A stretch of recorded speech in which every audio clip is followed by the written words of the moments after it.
Yom Kippur starts tonight at sunset, Jewish Day of Atonement, and it is an opportunity to have a good sealing in the Book of Life. And the talk today is, how's your cup runnething? And there are actually a couple of different places that our cups and the way that our cups are filled show up. And they're in the Old Testament, which is kind of interesting. And the point that I'm making with all of this is that there's you and there's the infinite universe.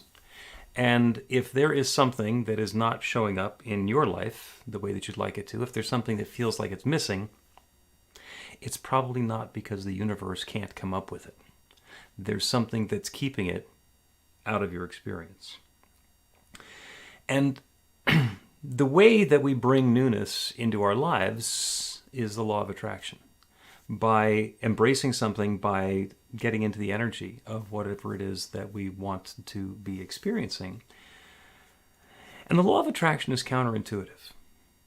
It's admittedly counterintuitive because the way that the world looks around us, it's very transactional. We do something, we get something back. We do something, we get something back. And with the law of attraction, when we want more love, we don't do something to get more love. When we want more peace, we don't do something to get more peace. Because what it looks like in our sensory transactional way is that I'm going to go out and get some love. I'm going to go out and get some peace. And what happens is when we want more love in our life, what we get to do is be more loving. To be that loving presence that we want to be around, that we want to be in the flow of. And setting our energy that way, setting that intention, activates that law of attraction and invites more of that experience of love into our lives. The people who are already in a relationship with magically become more loving. The people who we haven't met, who are coming into a relationship with us, are bringing more of that love into our lives. And by being more loving, by being more gentle and open and appreciative of the good that's showing up as people, we tend to cultivate that goodness and invite more of it into our lives. And the people who aren't going to be treating us in a loving way find that they're busy doing something else. Perhaps they've been annoying people. They've been annoying you. And when you get into that loving space where you're inviting more love into your life, they're not interested anymore because it's not nearly as much fun to try and dump on you as it is to go find somebody different that they can go bring their non-loving expression to. And it's okay. That's the way the law of attraction works. Everything finds its own attraction. When we want to have more peace, it's not to go out and make people be more peaceful. You need to be more peaceful so that I can experience peace. That's not the way that it works. We get to become more peaceful, to invite that experience of peace, and then more and more of it shows up in our life. And the same thing happens with prosperity. And prosperity is all the ways that good is showing up in our life. In a lot of cases, we use our financial life to define prosperity. But as I have mentioned recently, if somebody has lots and lots of money but doesn't have their health, what they want to do is spend all their money to get their health back, because the health is much more important. The same thing if we're lonely or if we are facing some sort of a challenge with our comfort. The prosperity is in having that experience of fulfillment, of enoughness, of completeness. And the reason that a lot of people think that prosperity is about finances is because of this notion of tithing. And tithing is geared towards giving 10% of our income, 10% of our good to something, and then we get more prosperity back in the form of richness, in the form of money. And the reason that tithing is good is because it works with arithmetic.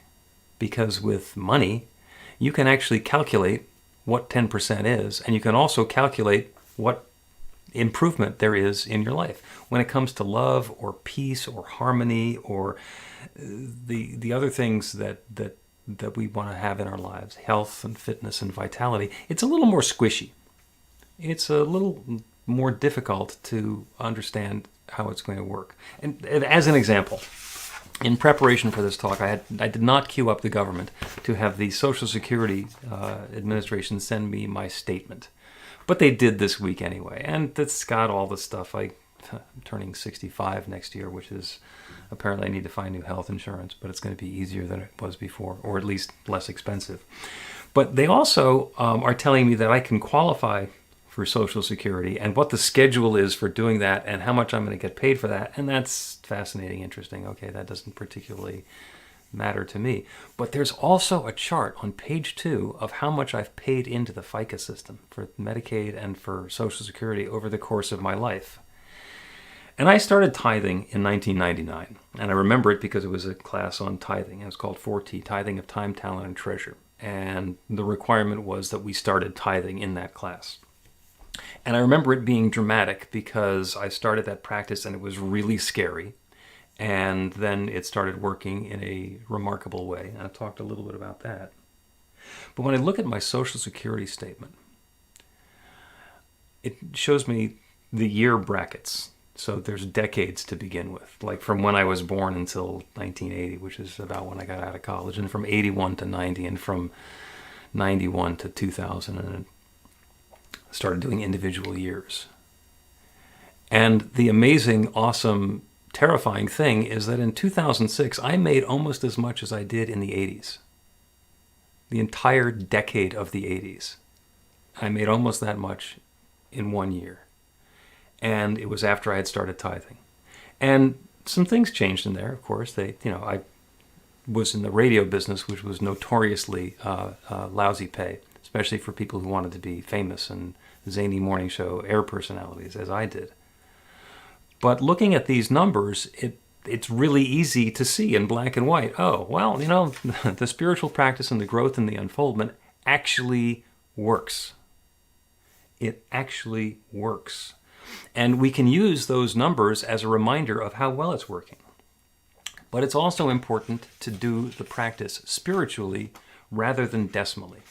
So in this little book, The Magic of Tithing by Emmett Fox, which came along with my copy of New Horizons, I just got tucked into it, he starts off by saying, so many inquiries have recently been made upon the subject of tithing, and so much confusion appears to exist in people's minds concerning it, that it seems that a few notes on the matter will be generally useful at the present time.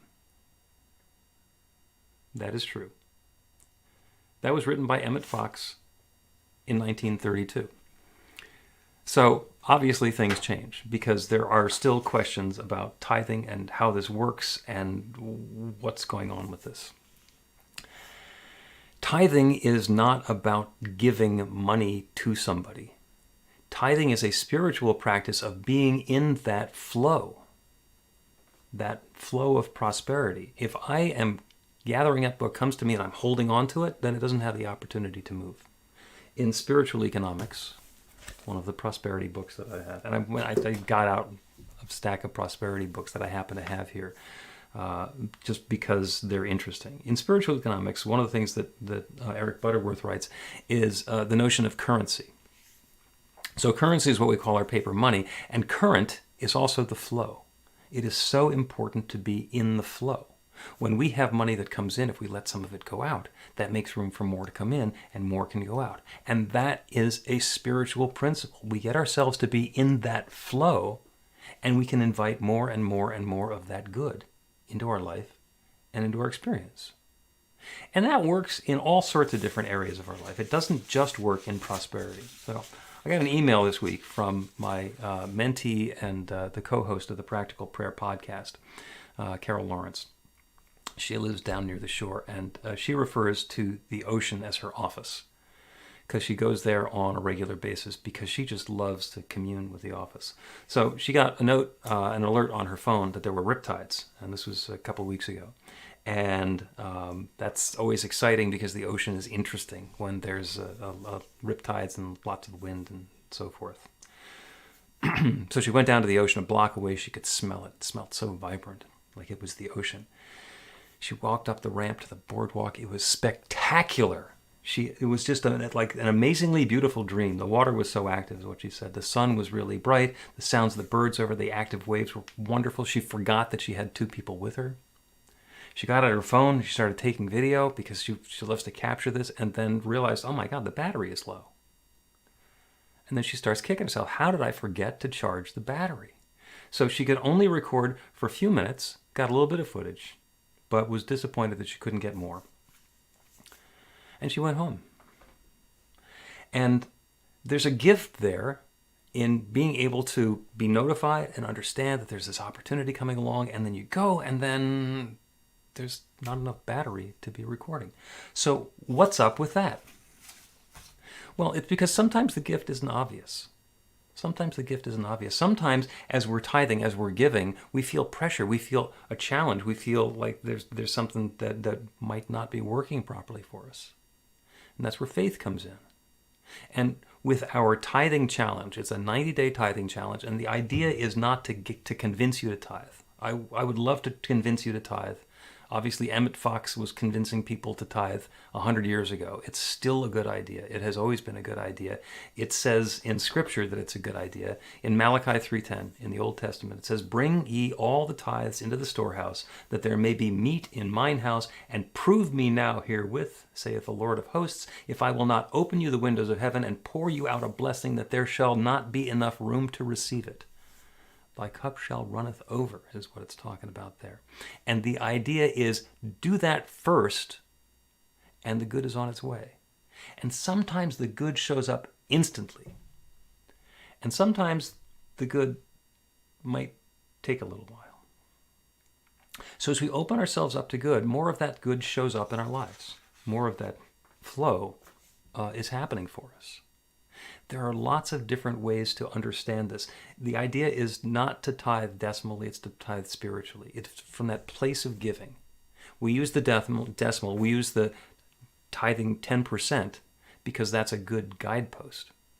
And the idea, also as expressed in some of the tithing books, is to use that to get started. To use that as training wheels. And then, once we're into the spirit of tithing and we're in that flow and we're feeling it rather than just focusing on the details of how to do the dance steps, stop paying attention to tithing decimally. And then at the end of the year, see how close you came to 10%. And maybe it's going to be a little bit more. And some people say, oh my God, more than 10%, how can I possibly afford that? Note, I made almost as much in 1 year as I made in 10 years before I started tithing. So it might have been a good idea to start tithing earlier because I would have tithed more, but I would have kept more. And I would have had a different experience of my own financial prosperity along the way. The idea of the tithing challenge is to get us to start and say it's going to be from the 1st of October to the end of the year. And we have a money-back guarantee, which is not usually part of a tithing program. The money-back guarantee is if you get into the tithing program and you get yourself to the point where you are tithing spiritually, where you're in the flow, where you're understanding that it's me giving and the universe is giving back, and we're in that law of attraction and it's working. If you do the spiritual part and you find that it doesn't work, that you haven't gotten more good in your life, if you claim it to not be a success, we'll give the money back. New Thought Philadelphia will be keeping track. We have a bookkeeper, Elise. She's wonderful. She'll be keeping track of how much each of us is tithing during the 90-day tithing challenge. And if for some reason it doesn't work, we'll give the money back. Now, you've probably heard about money-back guarantees from, automakers and the people who are making appliances or special little gimmicks that you're going to have in your house. The idea behind a money-back guarantee, and I've been in the marketing business for a while, is not to give people their money back. That is not the idea. The idea of a money-back guarantee is to say, let's take your concern about money off the table, and you can try this wonderful new product or service or opportunity and see how it works in your life. That's the purpose of the money-back guarantee. Does that interfere with your faith? Does that interfere with your belief that the tithing is going to work? The way a prosperity practice works, we get into tithing. We give that 10% and we get more back. And we give and we receive, and it continues to go the same way it did with my Social Security statement from the 1980s to that single year. It's not about the amount that we gave. There's so much more coming back in that once we understand the process, we're never going to give that up. Oh my goodness. I can bring more love into my life by letting go of my attachment to being right and be more loving. I can have more peace and more harmony in my life by being more peaceful and more harmonious. By stop looking for people I can have an argument with, be more loving, be more open. Instead of saying, yeah, but, I can start by saying, interesting. Even if I think that they're mistaken. I don't need to engage with that level of energy, and the people who are looking for a fight are going to go look for somebody else. So the idea behind the tithing challenge is to learn to tithe joyously, to be in the flow, to accept whatever it is that's coming to us, use that as input so that we can be guided into what's next and what's new. Second part of the email from Carol, which was a week later, she got a similar alert on her phone about the wind and the riptides. Her phone was fully charged, and the only thing that she did was she wore some warmer clothing because she had learned something. Took her usual route to the ocean, and it was much louder this time. She says, that's interesting. She says, as she walked up the ramp to the pier, she saw the biggest, most active wave that she had ever seen. 10 times what it had been the week before. The wind was really strong. The waves weren't coming in. They were crashing and jumping over each other. There was sea foam in the sand, which she had never seen before. The clouds were so low, it was like she could reach out and touch them. It was captivating. She stayed for hours. It's like she and the ocean threw a party, partly because she had missed part of the party from the previous week. They finally, there were about 5 people who were on the pier. They got kicked off because the storm was coming in, and the official said, you have to leave. If her phone was going to not be charged for one of those, it's good that it was for the first one, which served as input for the second time. She did what she did, and she got some input. She got some feedback from the universe. She used that as guidance, so the next time she went, when it was even better, she was even better prepared. It's a give and take. It's a circulation. It is a flow. It is an opportunity for us to be in that flow, to give of ourselves. And in the 4T class that I mentioned, which was a Stratton Smith program, the tithing is of time, talent, and treasure. And treasure is the money. Time and talent. What are you giving? What are you bringing that you are offering up to the world that the universe can double down on and give back to you in even greater supply? I mentioned, got some books here. So here's another one, which is a favorite. This is The 4 Spiritual Laws of Prosperity by Edwene Gaines. And yes, we have taught classes on many of these books. This is Creative Mind and Success by Ernest Holmes, another wonderful book. Breen is going to be unhappy if I do not mention Prosperity by Charles Fillmore, which is a wonderful book. Not nearly the easy read that the Emmett Fox pamphlet is. Think and Grow Rich by Napoleon Hill, which was basically a study. He went out and interviewed a bunch of people who were prosperous and successful and tried to figure out what they had in common. And oh, by the way, this is it. So you can just act as if, do the same things that they're doing, and you get the same sort of result. It says 7 Spiritual Laws of Success by Deepak Chopra. And there are lots and lots and lots of them. And you can read as many books on prosperity as you want, and they will all give you a slightly different perspective on exactly the same thing. If you'll recall the law of attraction that I was talking about at the beginning of my talk, when we are activating that law of attraction, whether it's for our financial prosperity or for love or for harmony or for peace or whatever it is that we're looking for in our life, give it first, open up to it, let go of the thought that the good that we're looking for isn't available, and allow it to come in. The 23rd Psalm, the one that starts, "The Lord is my shepherd, I shall not want," it says, "Thou anointest my head with oil, my cup runneth over." So much good that there is not enough room to contain it. So much good pouring down that we don't have room for it. So the idea is, get a bigger cup. And get a bigger cup. Your cup is big enough. Open up a hole in your cup so the good can continue to flow. And then everyone around you gets some of the good too. How runneth your cup? You deserveth a cup that runneth over. As much good as you can possibly accept and embody, and even more. Get into that mentality, that spirituality of giving. And the universe, that infinite creative power that creates everything, is given right back. We get to go first. We get to go first. Have a spectacular week. The way the tithing challenge works is you can go onto the website and click the button there. Send an email to info@newthoughtphilly.org. There's a card, but you don't have the card that you can fill out and sign. And all you need to do is say, yes, I'm going to do it, and then start tithing. And the tithes that come into New Thought Philadelphia, like I say, we will keep track of. You'll keep track of too. And we'll know what the tithing process has been, so at the end of 90 days, at the end of the year, we will have a new understanding of the wonderful way that this process works. You deserve all of the good, and 10% more, and 20% more, and 100% more. Look at how you can do as much in a year as you did in a decade. That good is available to each of us. Invite in the good. Let the blessings flow. So it is.